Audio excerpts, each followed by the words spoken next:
It is a huge honor for me to be going into the future. It's 2:12 p.m. here on a Thursday, and it's already tomorrow at 7 in the morning, where I'm talking to Brett Taylor, a dentist in Sydney, Australia. How are you doing, Brett? Yeah, good, mate. Yourself? Oh my God, I'm so excited to talk to you. You gave a lecture in the United States, and I read your bio. I laughed so hard I was crying, and I referred it around to all my dentist friends. They are reading it. You are so funny. I want to read your bio. This is more lame compared to the one on your lecture. Brett Taylor is either refreshingly insightful or mad as a cut snake. No one knows for sure. He can't even spell PC. So expect a complete lack of bullshit, unless, of course, he's trying to bullshit you, in which case, expect a lot of bullshit. He often wonders if Australian expressions, idioms, and nuances of speech are understood by Americans, but he doesn't wonder enough to actually give a rat's arse. He's a former vice president of his state, Australian Dental Association. Didn't see that coming, did you? Lectures nationally and internationally on stuff he makes up, interviews people for the Australian Dental Association, and has had 3 near-death experiences, Yep. which I assume are just 3 ex-wives, and has written a book called Simplifying Life, Satisfaction Guaranteed, or Your Chaos Return. Yep. Despite his bruising schedule of introspection, self-aggrandisement, and taking the piss out of himself, he still practices dentistry full-time to a group of bemused patients who know what he's like but keeps coming back regardless. How are Yeah. you doing, Brett? Yeah, good, mate. Yourself? I'm doing good. Your dentists, so many of them are so uptight. I got to tell you how I know this. I love doing stand-up. I love doing Yeah. stand-up. Whenever I do stand-up, they always say to me, "Oh my God, you're the cleanest act ever. You know, you didn't even say the F word." Take that act and really lame it down and go into a dental convention, and then you're going to upset 3 dentists who are like, ah. So how Yeah. are you a real dentist and laid back and fun? Dentists seem to have this ability to be unhappy with whatever another dentist is doing. Like if you, there's an old gag about if you got a bunch of dentists and asked them to assemble a firing squad, they'd form a circle. So, I don't know. I think it's the way we're trained. It might be the mercury, I don't know, the fluoride in the water. I But think yeah, we it's got a lot of because problems. I think most dentists are just people who didn't have enough personality to become an accountant. So, How do you know if your accountant's an extrovert? how? Looks at your shoes. What does So, an accountant use as a contraceptive? His his per- personality. his personality. So I'm totally in love with your city. My brother moved there 2 years ago to Sydney, Yep. and Paul, and he was the IT director at KU, and he got a job at the IT director at Sydney, their university. And my God, first time I went there with my 2 sons, none of us wanted to come back. It's the only place you can go around the world where you just can't even think of one reason why you'd go back to the United States. I mean, Sydney is just that cool. You don't need a car. Yeah. My brother, he hasn't bought a car there. He didn't want to move his car down there, so he just sold it here and said, "I'll just buy one there. That'd be easier." And he still hasn't bought one 2 years later. You can take a train, bus, anywhere. I mean, it's just, It's pretty easy to get around. oh my God. And the other thing that's so cool about it, I don't know why the states haven't done this, but all these states are so congested and they can't widen or build any more freeways.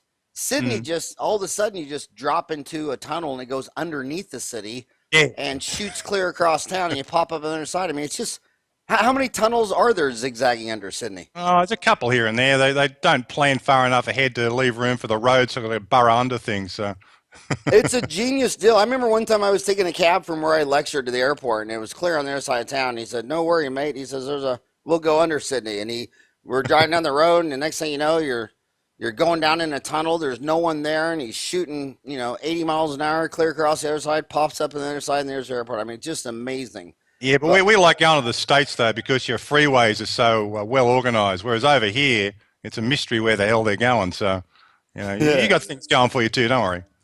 so what did you want to talk about today? What got you started on this simplifying life journey? Um, Maybe 20 years ago, people would keep coming back to me saying, that thing you told me, Brett, that's been really good. And my memory's just shot. So I'd say, what was it that I told you? And they'd repeat it back to me. And I'd go, yeah, that's good advice. So I started writing it down. Just started writing things down that I thought were important. And then I've got this sort of way of filtering the world. So I look at things and I think, is that important? Is that not important? And eventually, after 20 years of collecting this stuff, I I wrote a book about it, but I finished it about 10 years ago, and I got a publisher, and so I got a literary agent, and so that's really a big deal to get a literary agent who's going to flog your book to a publisher. But unfortunately, she got metastatic melanoma, and figured out that her life was more important than my career, and had to drop me. So the project sort of went on the back burner. So I know it's like it's like you don't want to ask a teetotaler about giving up alcohol, so you don't want to ask someone who's not busy about how to simplify their life. So my life's so chaotic that I figure I can, I'm the one to write it. And So and that's a when fucking did you? cat. It's so funny, but I got two cats. They're the only two women who can live with me. And my gosh, whenever I'm doing a podcast, they have to jump up right in front of me because they can't comprehend why I'm not staring at them. But So I like looking at life different, right? I guess that's my thing. I don't. what's the name of your book? I haven't written it. It's written, but it's not published. Oh, okay, it's not published. Okay. So don't worry. I'd be flogging it real hard if I'd published it, mate. So it's just I got all these different way of looking at things. So it's just a way of looking at the world. I got different ways of looking at dentistry. So I'll give your viewers a few tips on some things that I think are unique to the way I do things that can actually make their practicing life a little easier. Okay. So I what I do is I have to make stuff up because I can't remember it. So which is good. So what happened was I figured out that did you have dentistry as a kid? Did you have any stuff done? Like any Yes. Yeah. fillings? Or Yeah. so Every I six remember, months. I clearly remember that the best part of the dental procedure when I was a kid was when you could hear the squelching, you knew the amalgam was going in right and the drilling had stopped. And I remember the sense of relief I'd get when the squelching happened. And you forget what it's like to be a dental patient, but in dentistry, the best part of the procedure for the patient is when the chair comes up, right? Like that's the nirvana. I call that the ski boot moment. So you go skiing. Yeah. Best part of skiing is taking your boots off at the end of the day, right? So I yeah. the best part of the dental procedure for the patient is when the chair comes up and they know they've escaped, they've survived the procedure. So that's the most important part of the procedure for communicating with a patient, right? So what I do is I attack at that stage. So I promise patients problems at that ski boot moment. It's a post-orgasm thing for a patient. It's like, oh my God, I feel good. So you hit them with stuff and you get away with it. So you've had something done right. Doesn't matter what it is. Chair comes up and I go, Howard, we've done a lot of work today. Now, it doesn't matter what we've done, the patient will think it's a lot of work. So Howard, we've done a lot of work today. It's going to be sore when the numbness wears off, okay? Now, if it's sore getting better, that's okay. If it's sore getting worse, I need to know about it. But it's going to be painful. I want you to be prepared. Now, I promise that for fissure sealants, every goddamn thing, I promise pain, okay? So next time you communicate with the patient, right? A team member, staff member, you say, when you're checking in to see how they're going, you say, how much pain did you have, right? So what happens is 80% of them will have no pain. I'm expecting 95% no pain, right? 80% will have no pain at all, and they'll go, oh, nothing at all. Okay, so what's the conclusion? Brett's a genius. Okay, you said it had hurt, it didn't hurt. 10% of people have a little bit of discomfort, and they go, yeah, it hurt a little bit, but it wasn't as bad as you said. Conclusion, Brett's pretty good. Maybe 5% will have the pain that I promise, and they always say, yeah, it hurt, but you warned me, so I was prepared. Conclusion, Brett's a visionary. Now, compare that, no, seriously, compare that to telling the truth, okay? So you tell the truth. Howie, we've done some stuff today, but mostly it doesn't hurt, so you should be okay. You'll be fine, mate. You'll be okay. So you ring them up, and you go, oh, how'd you go after the last visit? And you go, yeah, it was fine, Conclusion, nothing, neutral, ho-hum, oh, yeah, you said it wouldn't hurt, didn't hurt, there you go. Maybe 10% will have some discomfort, right? And they go, yeah, it was a little bit sore. Conclusion, yeah, you might have done something wrong, you dickhead. And then 10%, 5% will have significant pain, and they go, yeah, it really hurt, and they're completely pissed off with you. So if you tell the truth, you're screwed. But if you manage the expectation and paint a bleak picture, you only ever look good. So take anyone at home watching, do that. It works. I like that. How do you recommend a dentist start simplifying their life? You need to get a path. So I've got a unique way of goal setting. So I think you should. I'll get the first way they could simplify their life is put their fucking phone away, and disconnect from Facebook and social media and all the bullshit that steals life from you. So that'd be the first thing I'd do. But in terms of you need a path, right? You need to know where the hell you're going. So I break life up into three sections. You've got career, family, health. And so you need to set yourself a goal in those three areas, but there's no point having a pissy little goal. You've got to, the way I do goal setting is you've got to have a massive goal, right? Something huge. And it's to tell whether your long-term unrealistic goal is a big enough stretch. When you tell people, they need to laugh, okay? So if they don't laugh at your goals, it's not a big enough stretch. It's one of those, aim for the stars and hit the moon sort of thing. So my long-term goal for my book is to have the second best-selling book of all time. Okay? The second best. Yeah. Well, there'll be some, there'll be some Bible or Quran or something that'll be better selling than mine, but I want to go to the top. It's second best-selling. My health goal is I want to be mountain bike riding at 100. Okay, so and then my family goal is that I'm such a great father that my children write books about me. That is awesome. So what you do is once you've got this massive stretch that's way, way out in the future, then you've got to chunk it back. So what do I have to do in a year to be able to be on the way to having the second best selling book of all time? What do I have to do by my birthday? What do I have to do in a month? What do I have to do in a week? And what do I have to do in a day? So what do I have to do in a day? Well, I'll have to find my draft of the book. What do I have to do in a week? Well, I have to get it up on my computer. What do I have to do? So you chunk it back to, you can always go back to what do I have to do in a day to get this project going on. So if your long-term goal was to be such a great parent that your kids write books about you, well, you probably should figure out which room they live in and go and say hello to them. Instead of texting them, come down for dinner, go upstairs and see what they're up to, sort of thing. So, you just chunk back what it's going to take to get to wherever the hell you want to be at the end. But if you don't have a stretch, then you'll never get anywhere. I decided not to have any children, and my 4 boys are taking it hard.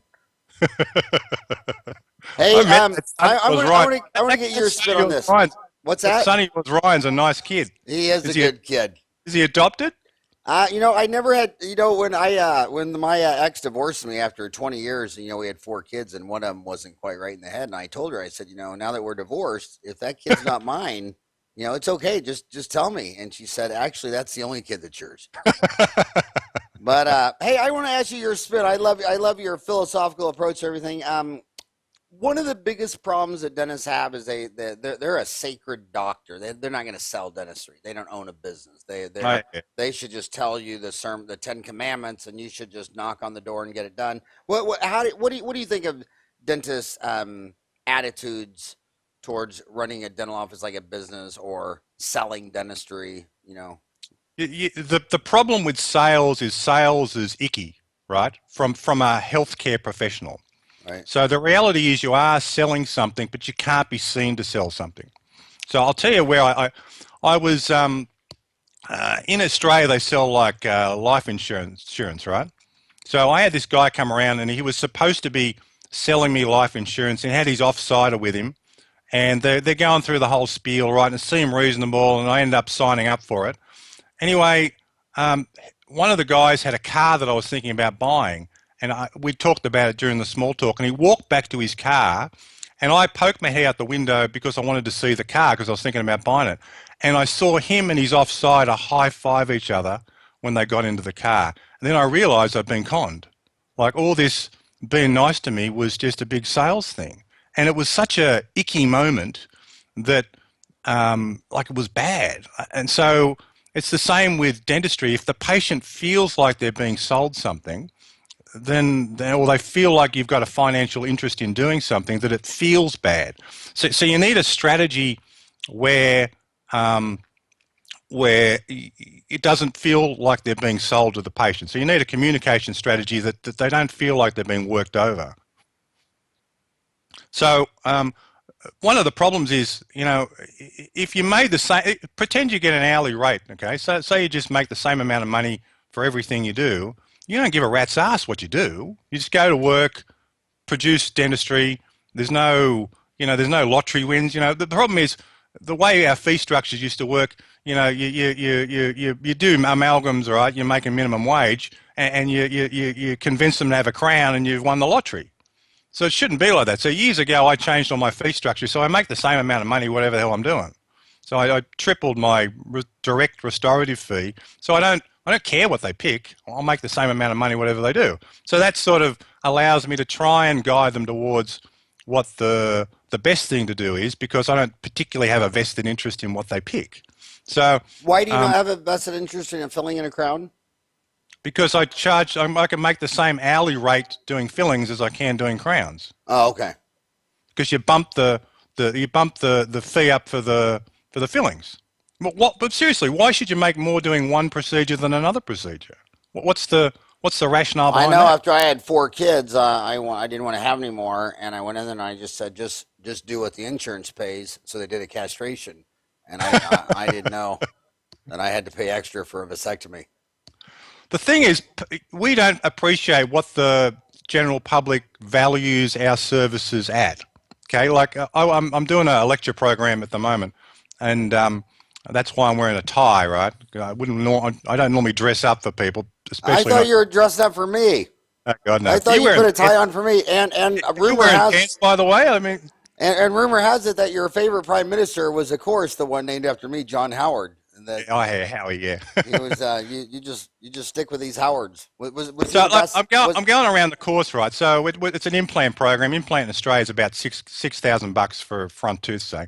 So I was saying to the dentist, okay, so an implant's $6,000. Let me pull out your front tooth, and I'll give you $6,000. Is that a deal? And they go, hell no. I said, well, I'll give you $8,000. So you'll make $2,000 on the deal, okay? And so we started working through this group of dentists to figure out what their front tooth was worth to them. And it was like most of them weren't thinking until it got to $100,000 that they'd have a front tooth pulled out. So we don't know what the general public values our services at. I got a kid, like I said, like you got kids. I got this 17-year-old girl, right, who had a dark front tooth, and I did a nice crown, bleached it up, bleached the rest of her teeth, and I've turned this 17-year-old girl from a kid who was self-conscious to a kid who looks spectacular. Now, as a father, what's it worth to give your 17-year-old daughter's self-esteem back to her? Like, it's priceless. It's a couple of grand for a crown and some bleaching trays for us, but the reality is what we do changes lives, and we don't value what we do as highly as the general public values it. I did a thing. I'm interested in fee setting. I do some lectures on that. So what I did one day is I had a dinner party. I had a group of friends around, accountants and people, and I explained to them what a molar root canal was, okay? These were, half of them were patients of mine, half of them were just people I knew. I explained to them what a molar root canal was, how long it took, how complex it was, and I asked them what the fee for that should be. Told them how long I did for it. The minimum fee that they picked was twice what I was charging, okay, this group of people. And it went up to 5 times what I was charging. So guess what? I doubled my molar root therapy fee. No one noticed. Because we have it in our head that, a crown's $1,000, and if I charge $1,100, everyone will think I'm ripping them off. Well, people don't know, generally what things are worth. If you those stupid handbags, the Gucci handbags and things, right? If a woman holds one up and shows it to another woman, they'll have a vague idea of what it's worth. But if a woman holds a handbag up to you, you wouldn't know if it's $100, $1,000, or $10,000. Like, you got no idea. If someone told you it was $10,000, you go, okay. If someone's going to pay it, maybe that's what it's worth. So the general public's the same way. They value our services more than we think they value it. And because we have this number in our head of what things are worth, we get trapped, to this mindset that's not real.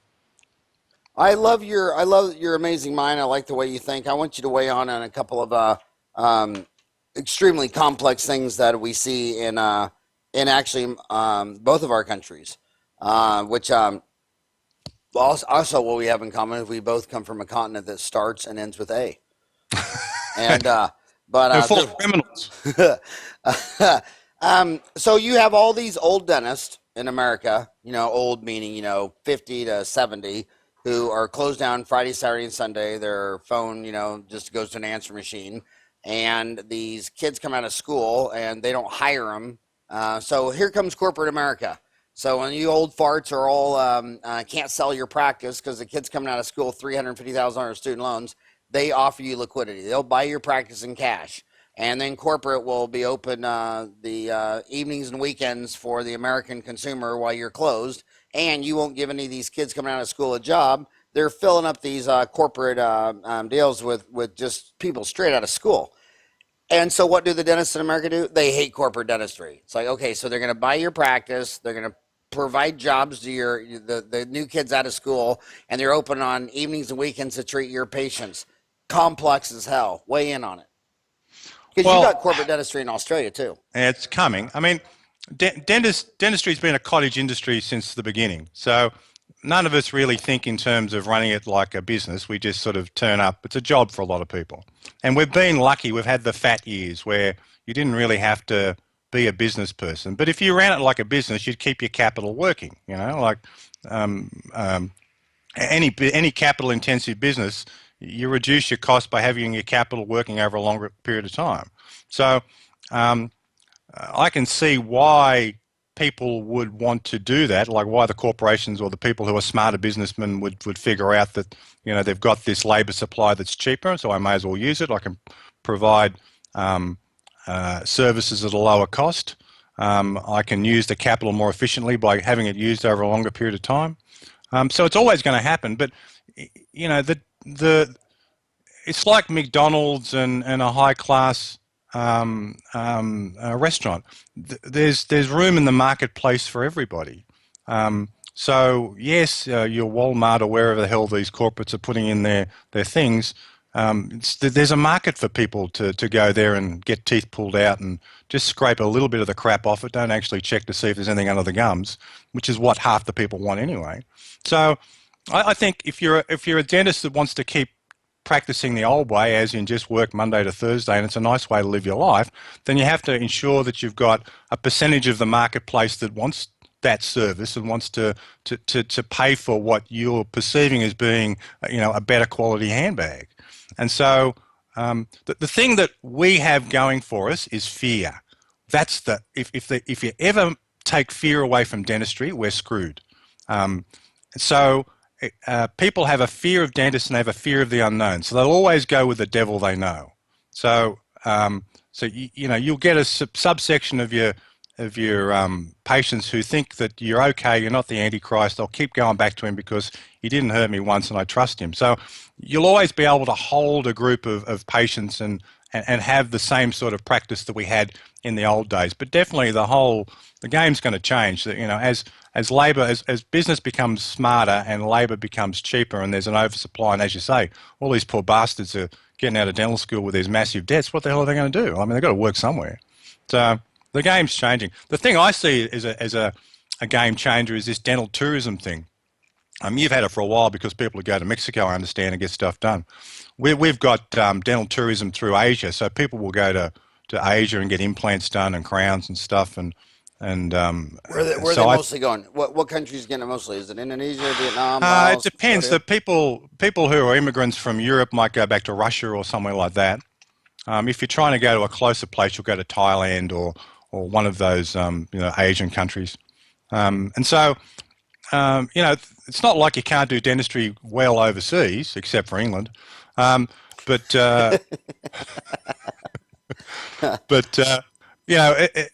it's hit and miss. The work's hit and miss. So, it's a thing now. I've got patients who in the past wouldn't think about going overseas to have work done, but now it's a thing. It exists in the mindset of the dental population. So I see that as an evolving trend.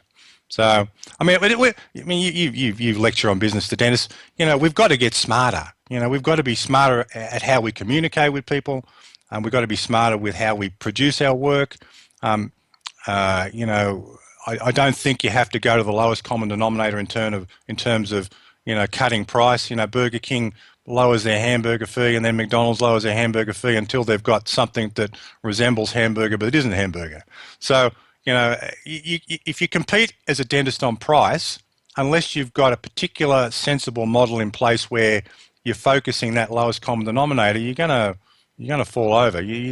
Most dentists have to well, not most, but if you want to practice the old way, you have to be smarter at practicing the old way, and then not be too stressed about the fact that someone's going to come in and have a McDonald's of dentistry out there.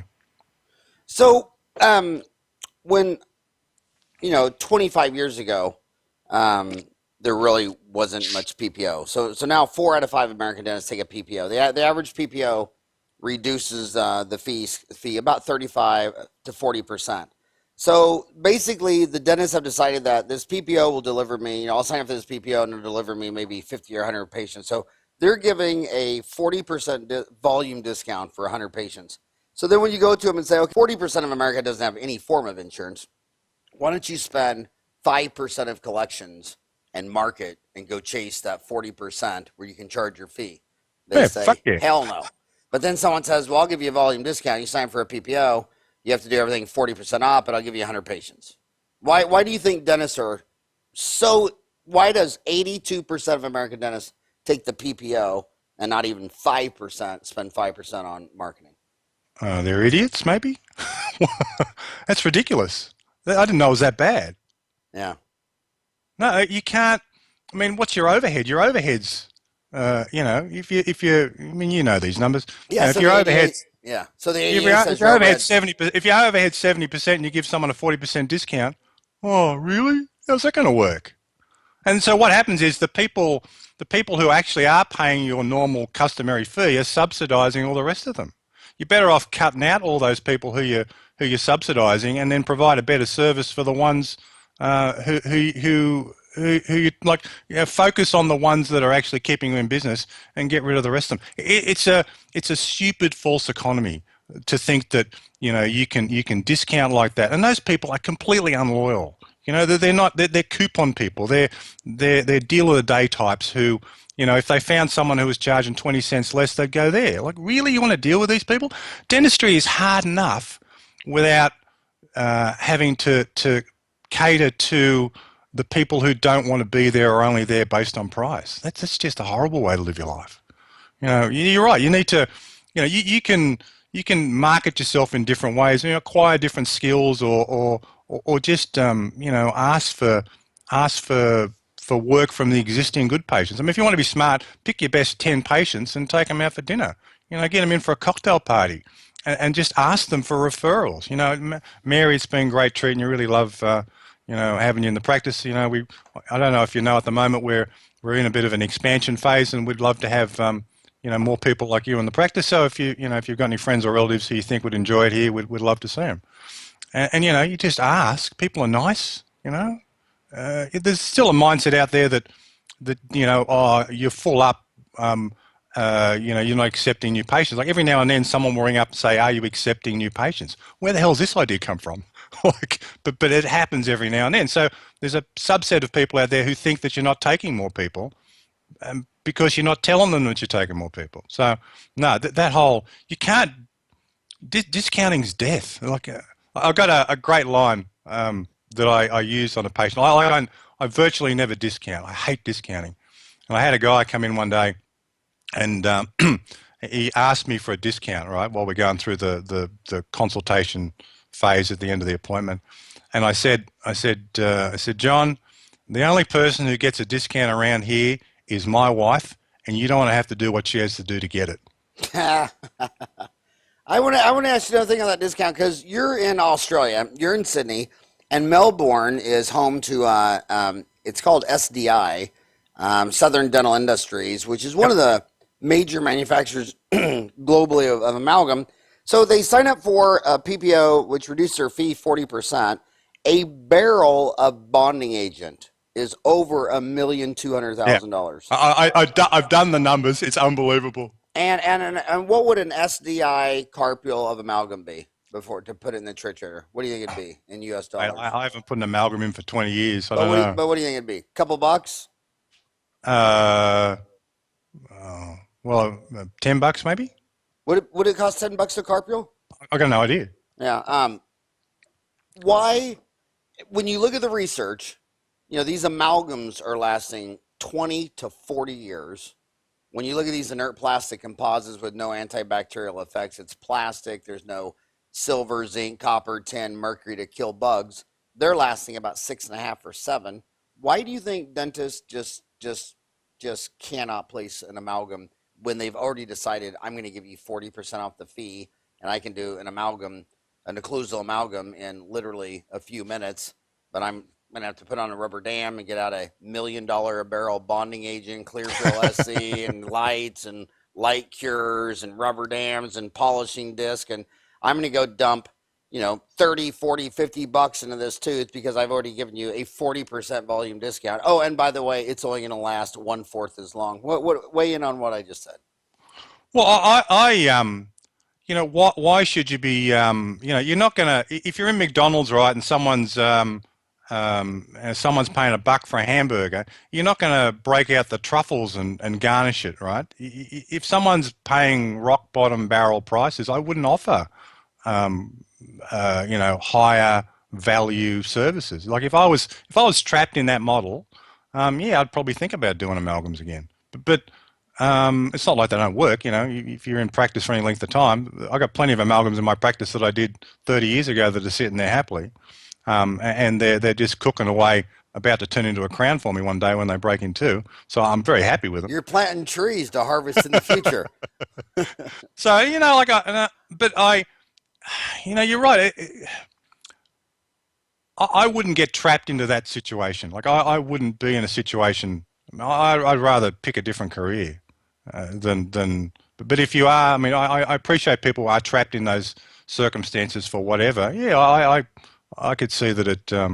You wouldn't. But haven't you got rules whereby you've got to offer your whole full suite of services if you sign up for these PPOs anyway? You got to let them have anything they want. I don't know because I've never been into rules. Right. I always assumed they were suggestions written by idiots. It's complicated in dentistry because, on my, I've traveled around the sun 53 times, and I always notice people will say things like, they're just telling everybody at the Thanksgiving dinner, yeah, I've had this bump here. I don't know what it is. It's been here about 3 or 4 years, or whatever, lumps, bumps, weird stuff. And they just don't ever get a check. They don't know their blood pressure. They haven't been checked for diabetes. They had a pap smear 4 years ago. But when it's their teeth, when their front tooth breaks, damn, it's an emergency. Because dentistry is where healthcare meets cosmetics. And cosmetics is all weird because, like, the girls will decorate every part of their body with gold. All 7 of my restorations are gold. I can't sell one gold inlay to a woman.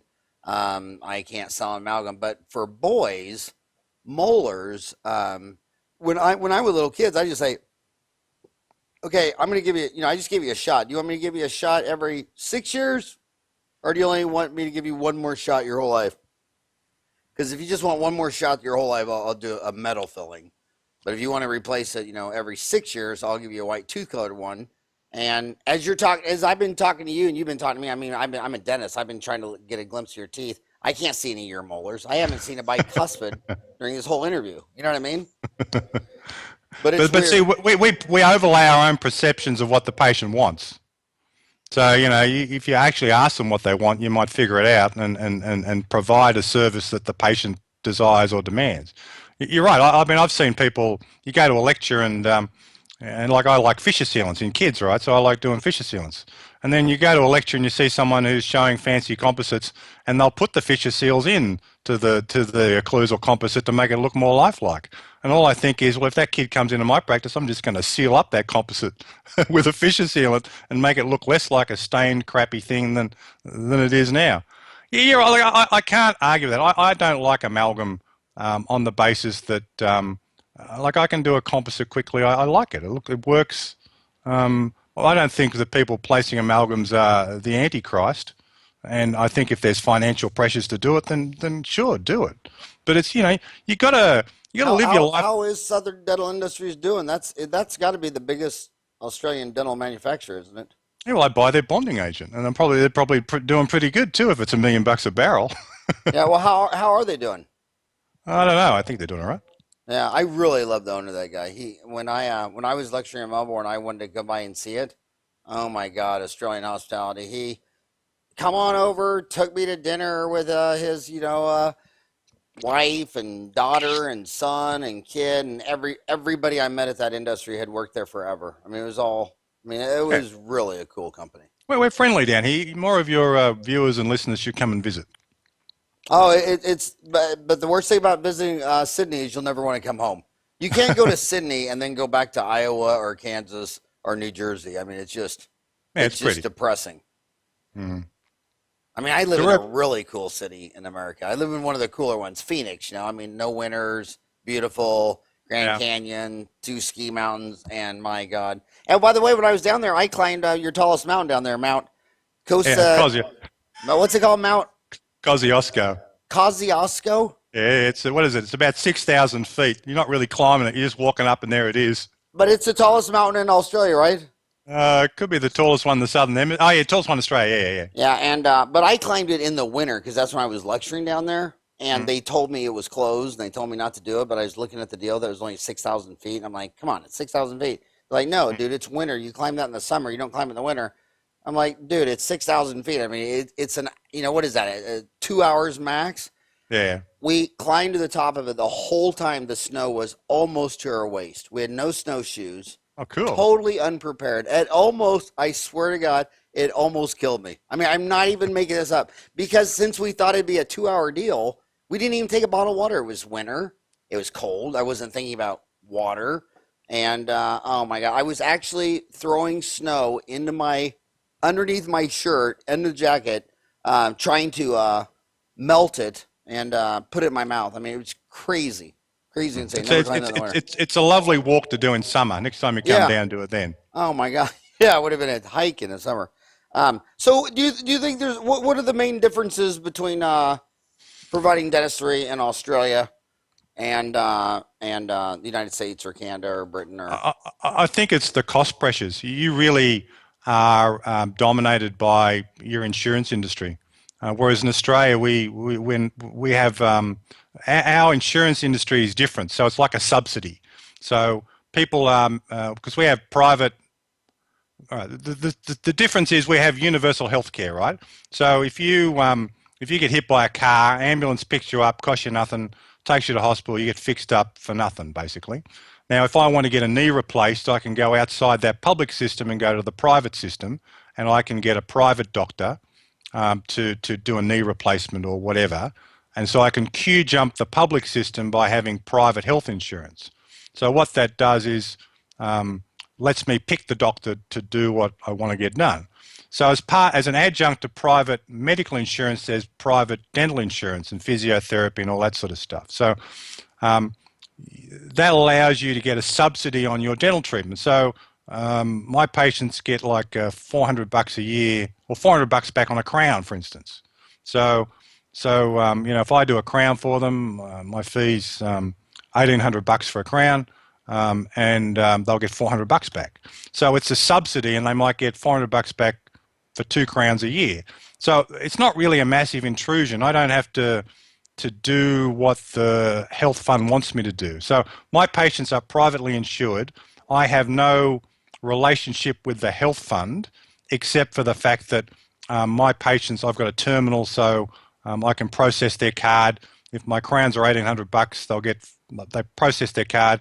$400 comes from the health fund. They pay the other $1,400. So I don't have anyone telling me what I can do. You don't have to ask if I can do a crown on this patient. It's just a subsidy for what they do. So we're nowhere near as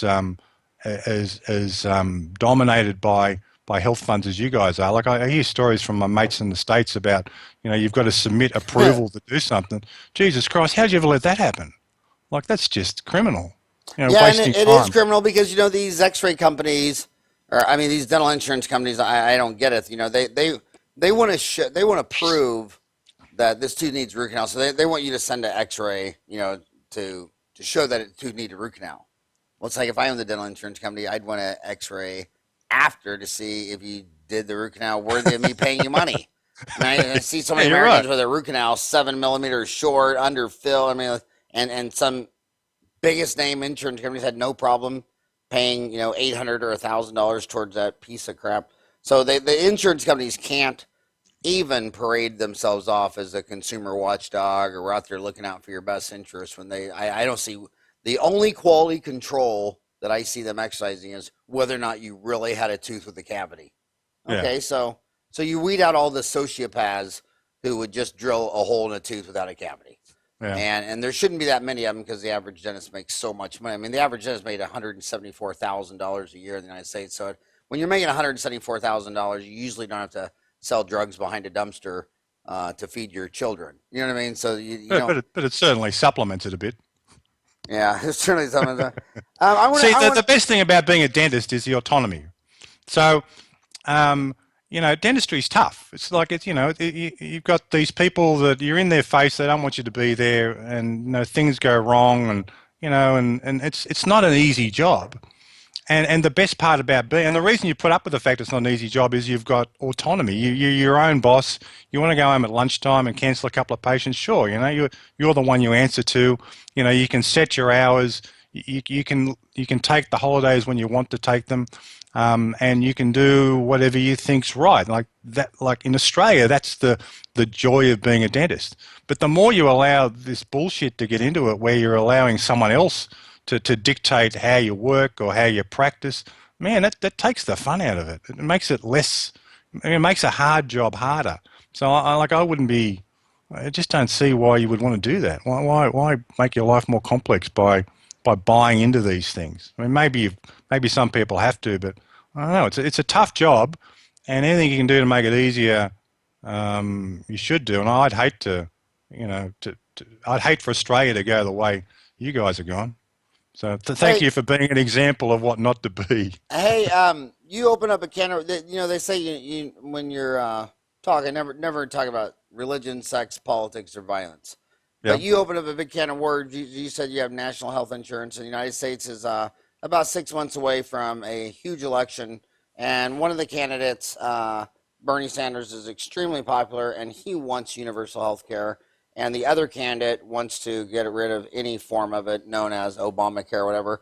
Not to get into politics or any of that stuff, but as a highly educated dentist in Australia, what do you think of the fact that seems like all the best countries have universal health? Canada, New Zealand, Australia, Germany, Switzerland, Sweden. I mean, if you sat there and said name the 20 best countries you'd live in, they all have universal health care. And we said, well, name dozen countries no one would want to live in. None of them have universal health care. What are your thoughts on is universal health care? And then also add to the fact that a lot of times people will point to, they say, well, in Sweden, they do this. And it's like, dude, Sweden has 10 million people. America has a Yeah. third of a billion. And a lot of times they're comparing a country with a third of a billion to a country with like 10 million. Whereas I think America should be only compared with countries that have 100 million. And that would be China, India, Pakistan, Bangladesh, Indonesia. And because, I mean, hell, we got, I mean, they think there's like 12 million people in the United States that aren't even citizens. So it's so hard. You know what I'm saying? So that was a lot of Yeah. questions. I think you had a coupon for ask one question, get 20 free. So Look, there's a plethora of stuff. it seems to work here. Universal healthcare works in Australia. And I don't think Australians would want the system taken away from them. Um, can it work in America? I don't know. I don't know enough about how America works. It's certainly the issue becomes, do you trust the government to implement anything? And I don't know that I would trust my government to implement it again now, because they seem to be able to screw things up pretty well. So it comes down to a philosophical perspective of richest country in the world, what basic services should you be providing for your population? What's fair, what's not fair? Do the people who are better off help the people who are less well off? Um, so, there's a lot of philosophy behind what a rich country should be providing in terms of the lowest service. Like, if someone's lying in the street dying, do you just leave them there because it's not my problem? Or, should someone try and help them? And what sort of help can they get for free? I mean, you do have universal healthcare in the fact that if someone gets hit by a car, an ambulance is going to take them to hospital, aren't they? And someone's going to patch them. And it's against the law to deny someone an emergency. Yeah, so you've got some sort of, in an emergency, something's going to happen. You're not going to die. So you have it in a sense anyway, that anyone who's injured is going to be helped. So acute injury. It's a lot of, a lot of healthcare is helping the whinging well. People who don't necessarily need, like America. You can have anything. You got a massive standard of medical care where you can have anything done, but should everyone be allowed to have everything done? You can't have everyone with a crook knee getting a knee replacement. You can't have every fat person getting stomach stapling. So I could be had to bring up fat person in front of me. What's the next example? Bald guys? I can only see you from the neck down. So. But you can't. Everyone is not entitled to. You would bankrupt a country if you gave everyone everything medically they wanted. Right. Okay, you can't. You have to titrate or ration medical services. So in Australia, we ration it with a waiting list. Okay, so if you want a knee replaced in the public system, you might wait months or years, and there's a priority system. They're triaged. I came off my mountain bike a couple of months ago, and I walked into the accident emergency section of my local hospital because I couldn't breathe and I had a sore head. So I was in a bed within a minute and a half, and they didn't care that I could pay. They cared about helping me. So, but if I didn't have, if I had a sore knee, I'd be waiting in line with everyone else because it wasn't urgent. So you have to figure out what's urgent, and what's not urgent. And healthcare is such a religion because, like in the United States, with our Medicare is for the elderly people that's paid their healthcare. If you're over 65, we have national health insurance. I mean, universal healthcare. And if you're poor, at each state level, you have Medicaid. So we have it for the poor in each state, Medicaid, and then national Medicare 65 and over. But there's something like $600 billion a year in waste and duplicate fraud because nobody looks at their bill because nobody has a copayment. And they just said if you just had a 1% copayment, everybody would be reading their bill, or 2%. Yeah, exactly. No, I agree with that. 100% agree that they should try and pay something. So you can ration it with a waiting line, and you can also ration it with a copayment. And I guarantee you, if every national health insurance just said, well, you know what, look, you didn't exercise, you didn't work out, you were overweight your whole life, and there's a 5% copay on everything. So when you go get that $50,000 double knee replacement, you're going to have to come up with 5% of $50,000. And the minute you say that, at least 25% of Americans say, screw that, I'll just take some ibuprofen. I don't want to have surgery anyway. You know what I mean? But then when you tell those people, a copayment like that, they just think everything should be free. You just can't manage free. It's the same with dentistry. I would not want dentistry to be free. I want my pain. I want to justify my case to the patient of why I do something. And that they're my filter, if you like. If I can't make a decent case to them that I should do something, I shouldn't be doing it. But have you if they're going to buy what I'm trying to sell them, then at least I've got someone who agrees with me it's a good idea, and they probably think it's a better idea than I do because they're going to pay a lot of money for it. But if it was just free and I just did it, then I don't have to justify myself. So no, I wouldn't want a system whereby I could just do whatever the hell I wanted to do. I like it that someone else is in on the deal, and thinks it's a good enough deal to pay for it. So how are the medical people doing in the US? How much money do they make? Like, are the medical specialists making a fortune? Are they? Oh, they're making a fortune. Hell, in the United States, healthcare was 1% of the GDP in 1900. By 2000, it was 14%, and by 2016, now it's 17%. So 17 cents of every U.S. dollars goes into the pockets of the healthcare. I mean, it's crazy. The average dentist makes 175. Specialist in dentistry and healthcare, you can double that. But is it because they're gouging? Like when they are making money, they're gouging. They're making like a massive amount because It's no because one. number one, if you want more of something, have the government subsidize it, and if you want less of Yeah. something, have the government tax it and regulate it. See, we've got an interesting system in Australia with drugs, for instance. So the drug companies, it's like Bond. You know, it's a million bucks for a barrel for a 44-gallon drum of bonding agent. Well, they could probably make it a bit cheaper, but that's the amount of money they can get for it. So what we've got in Australia is we have our drugs are subsidised. So and what happens is our country will deal with drug companies to get a better price on drugs that we buy for our population. So we've got this massive bargaining power that we're not going to accept the fact that a pill that costs 20 cents to make is being sold for 20,000 bucks just because you think you've got a bit of R&D in there and you want to get your money back quick. So, that's one. And all those pharmaceuticals, every publicly traded pharmaceutical, publicly traded on Earth, spends more money in marketing and advertising than R&D. Yeah, there you go. Every single one of them. Yeah. So, like, that's a way that our government has actually done something good in terms of, the drug companies have this abuse of market power.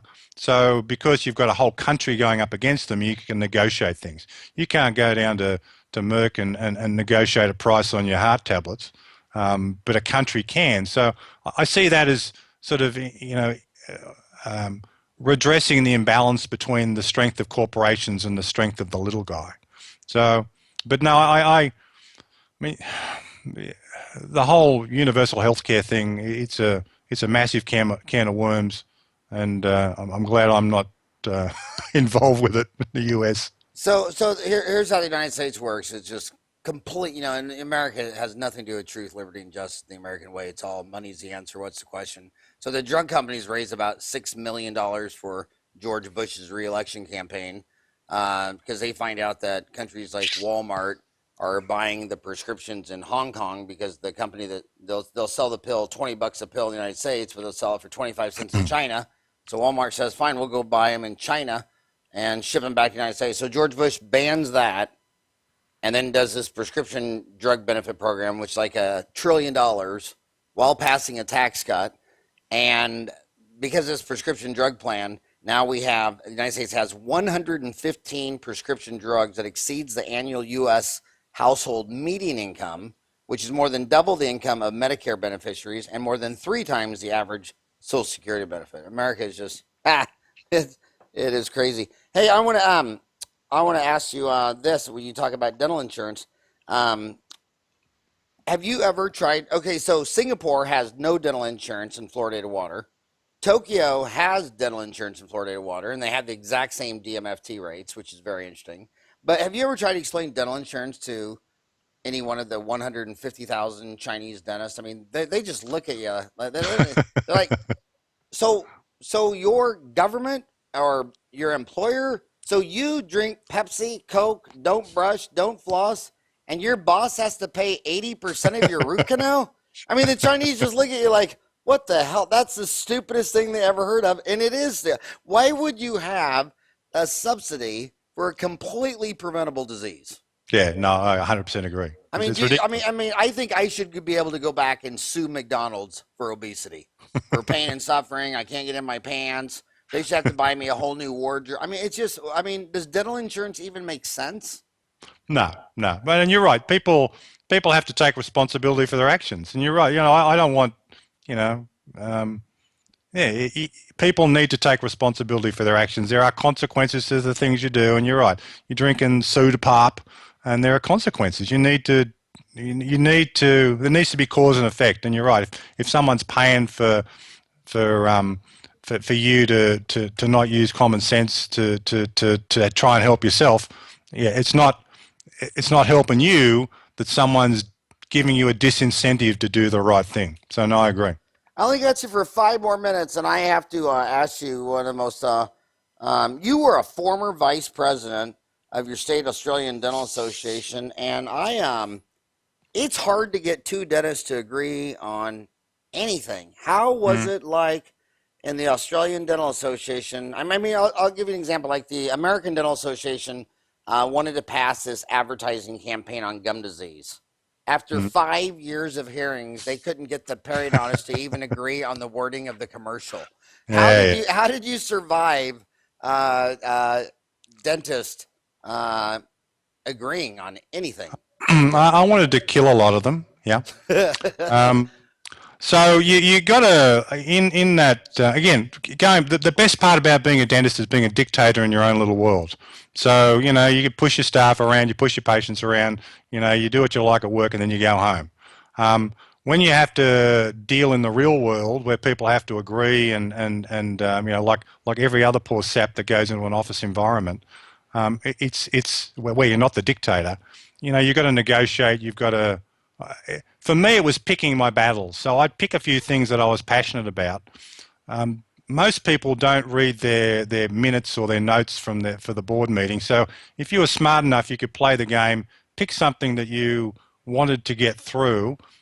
Sometimes the rest of them wouldn't notice. If you had a plausible case and a couple other people on your side, you'd get stuff through before anyone noticed. So you know, it's all life's a game. Everything's a big game, and you got to see the game for what it is and play it as best you can. Selling dentistry is a game. Communication's a game. You can't take it too seriously. You've got to look at the big picture and see how you can play the game so you enjoy it for yourself. Do a little bit of good on the way. You know, do good, not evil. So, I mean, I introduced we set up a thing that does education for dentists. Our state association now has a thing called the Centre for Professional Development, which was one of my little initiatives.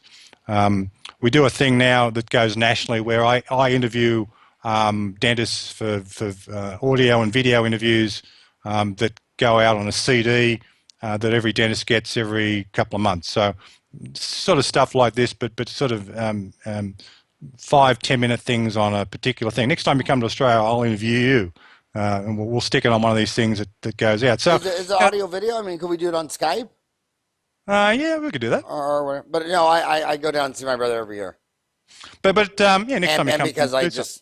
I just cave those kangaroo sandwiches with bacon and So, cheese. I picked a couple of things that I think make a difference, like things that I want to do that will help, you know.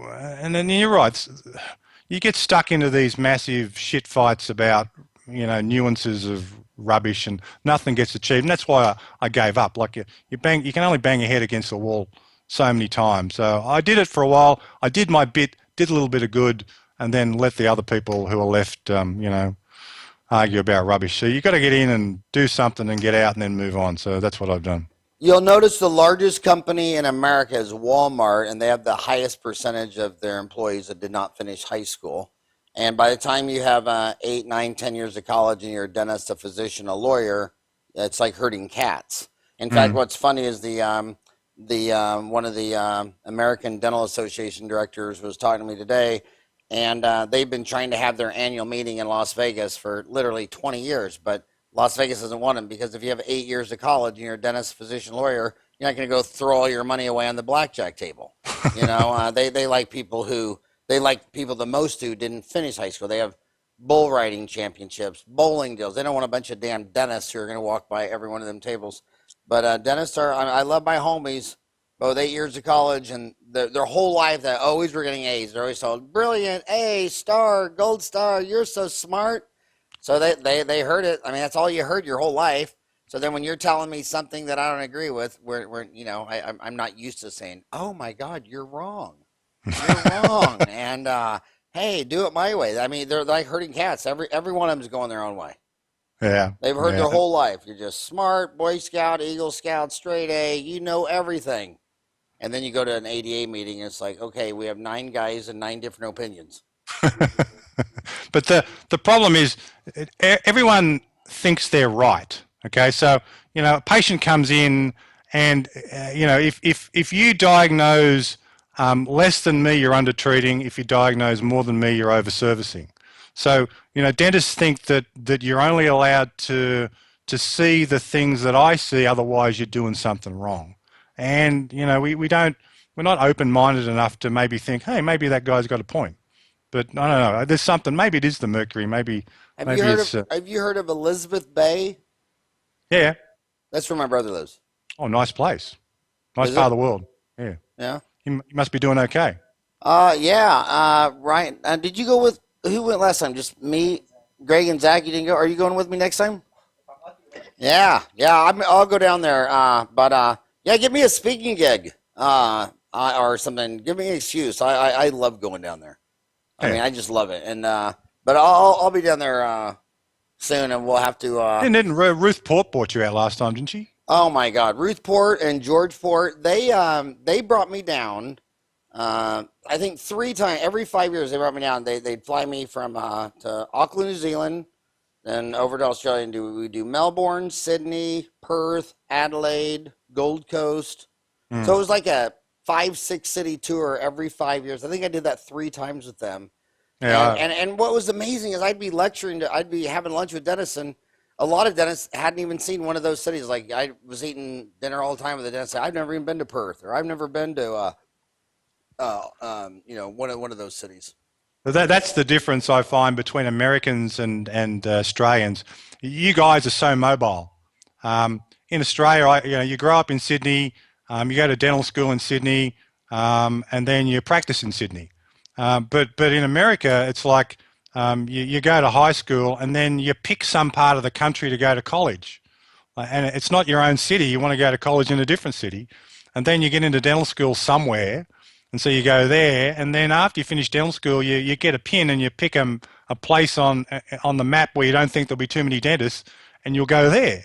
Like I literally live 150 yards away from where my parents' first house was. I practice, maybe 3 miles, 5 miles away from where I went to high school. Like Australians like their community. They like. But you know what I find one of the most in common things the United States and Australia has in common? You go to Japan, everyone's Japanese. You go to Korea, everyone's Korean. You go to Poland, everyone's Polish. But you go to United States, Australia, Canada, or England, and my God, every ethnicity known to man from every country is there.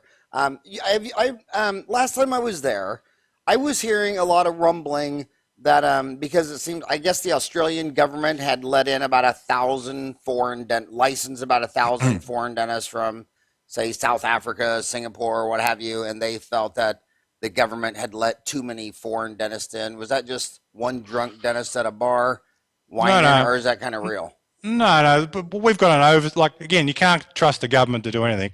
So our government decided that there was an undersupply of dentists when there wasn't. And so they did this massive subsidies to universities to open up dental schools. So we've got twice as many dental schools now as we had probably 10 years ago. And so we've trained up all these dentists, and at the same time, the other arm of government thought that we had an undersupply. So they were allowing foreign trained dentists to be registered here, where we're training up all these other dentists locally. So we ended up with an oversupply. Like, you've got this system where your dental license is not portable across the entire US, is it? You can't just go to, Right. You've got to be licensed in a state. Like in Australia, you're licensed for all of Australia. And we used to have a deal with New Zealand, you could go there, and we used to have a deal with London where you could go there without doing any sort of exams. But now we have exams to be, if you want to be licensed in Australia, so you can still get in, but the exams are fairly hard. So it's like you don't allow migrants in, business migrants, if you've got that skill set here. If you're going to let people in and you haven't got any geologists, and you target geologists as the people you let in. So yeah, we still have an oversupply of dentists.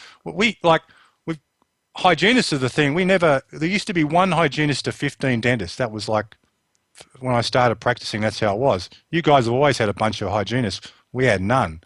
And like my hygienist gets um, 60, almost probably close to $80 an hour, all up. $60 is a base, $60 an hour is a base wage plus our Australian, benefit. Australian Yeah, Australian. dollars. What would Yeah. that be in US? It's all similar. It's all we always think of it as the same. Okay. What we pay for stuff here is what you pay for stuff there. So it's $60 an hour plus benefits. So she's costing me sort of $70 an hour when I factor in a holiday and all that sort of stuff. So now the market's changed. There's a bunch of them. So their prices have come down. So now we've got access to cheaper labour, if you like, because the hygienist, what we pay them is coming down. So, the game's changing for us in that regard. But no, we definitely got an oversupply of people here. So Well, the one common theme I hear in every damn country, which is just from the government, which they strongly believe, they go to these far rural places where no one wants to live, and they think that there's no dentists there because there's not enough dentists. Then they graduate a bunch of dentists, and all those dentists go right to L.A., San Fran, Manhattan, and you still don't have anybody practicing in Timbuktu. no. So I heard these arguments, and Malaysia went from one dental school to 3 or 4 or 5, same thing. Well, there's all these rural areas don't have a dentist. Okay, well now you have 3 times as many dentists, and you still don't have one dentist there because nobody lives in Timbuktu for a reason. The government thinks that dentists make too much money, and they figure that if there are more of them, there'll be price pressures, and then so the prices will come down. So that's a simplistic view of how they think the business of dentistry works. But the problem is it's such an expensive service to provide that what you end up is if you've got dentists, if you've got an oversupply of dentists, what you're going to end up with is more over servicing for those people to try and meet their bills than a reduction in costs. So the oversupply I don't think is helping the government the way they think it's going to help them in terms of reducing the cost of the service. Every now and then our government gets into trying to provide dental care. They have a little crack at it, and then they realise it's bloody expensive to do, and then they just subsidise private dentists to do public dentistry because they've figured out that we actually can provide the service as price efficiently as possible, and so we're a better modality for providing public care, if you know what I mean. So no, if I was King Howard, the world would be a better place, and I'm pretty sure you feel the same way. You know what? At 53 years old, I do think I'm the only normal person on earth. Everyone else is crazy. But no, I'm just kidding. Hey, so can we want to go to lunch or dinner or go to have a brew when I'm in Sydney? Yeah, for sure. We'll catch up, mate. Yeah, look at my brother, Paul Farran. He he loves it, man. No, of course, he moved there from Kansas. It's hard to move anywhere from Kansas and not be really impressed. But he moved from Kansas to Sydney, Australia. How cool is that? Yeah, no, he's lucked in. Oh my God! And all of his friends, all of the families. Well, when are you coming back? When are you coming back? And he's telling me, he goes, I don't know how to tell him. I mean, there's no chance I could ever come back. I mean, it's not even a remote possibility. But hey, Brett, seriously, dude, thank you so much for spending an hour with my homies today. You're an amazing dentist. Thank you so much. Yep, nice talking to you, mate. All right, buddy. Bye-bye. See ya.